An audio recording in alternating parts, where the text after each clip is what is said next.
revving up the Night City trailer for Cyberpunk 2077. Let's check it.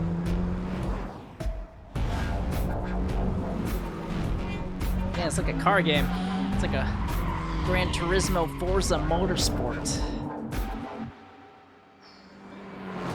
We started with the visuals, and then we wanted to attach a proper sound to the visuals so that you have like a nice sound guy. feeling or the nice vibe of the complete car. And then we moved on to organizing the whole thing. Early on, we made the decision that we are going to record on the racetracks, and then we are going to record cars in movement. We started cooperation with Tomek Choki, who is like very, very well-known racing driver in Poland. That's really a nice sensation when you're driving with a racing driver and then he pushes the car to the limits. Like you can feel that must be the G's so with the braking and freaking fun. tight cornering. And his job must be you can amazing. Feel the car actually like bending the laws of physics. We wanted to record a broad spectrum of cars, so we started with the powerful muscle cars, and then we went to more screaming tuned V6s, inline 6s, and then we went to V10s. We wanted to grab the off-road cars. We of course grabbed some drift cars, just to have the more aggressive character in the cars.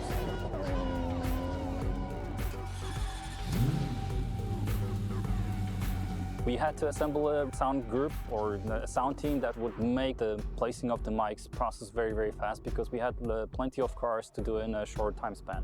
We had the team of mechanics from a rally team, and they helped us immensely. What they've done, they allowed us to put the microphones into places that we wouldn't be able to access differently. Putting a mic right into the car, they helped us to locate the places that are best. Usually place 3 microphones in the engine bay, 3 microphones in the exhaust, and 2 microphones. Yeah, I wouldn't even in know the where car. to set up a Cars microphone. Are very, very complex in terms of In sound. the ideal position to capture the best sound. It's very difficult to get all the necessary components that you have to make it sound believable. But we were trying to look for something that would give us the character of the engine.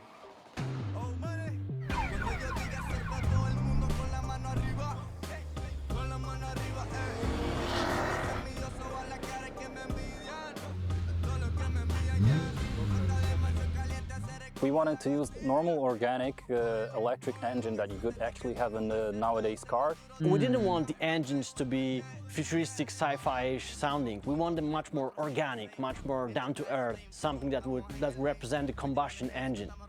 And on top of that, we added small elements like the futuristic horns or like a futuristic UI of a car. It makes you feel like you are in a car relatable. of the future. You can't... Some car might talk to you, other car might have blips and bobs that will make you feel like you're in a futuristic vehicle.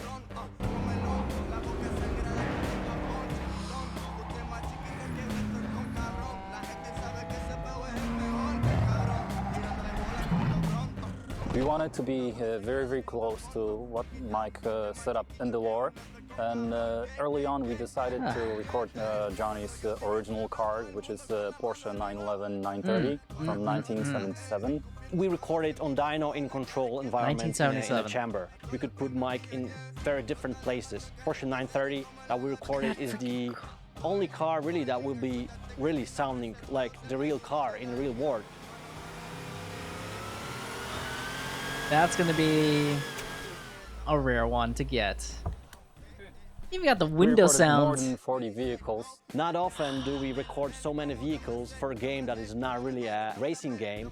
Truth being told, this was the hardest part in my sound career, and I'm very, very proud of what we achieved. Oh, the dead cat on it. This was something that we didn't do before, so creating the designs, creating the technology behind how the sound behaves, that's the best thing actually I ever did in my sound career.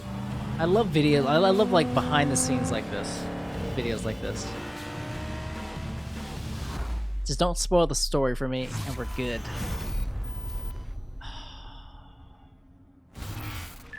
That was Revving Up the City behind the scenes.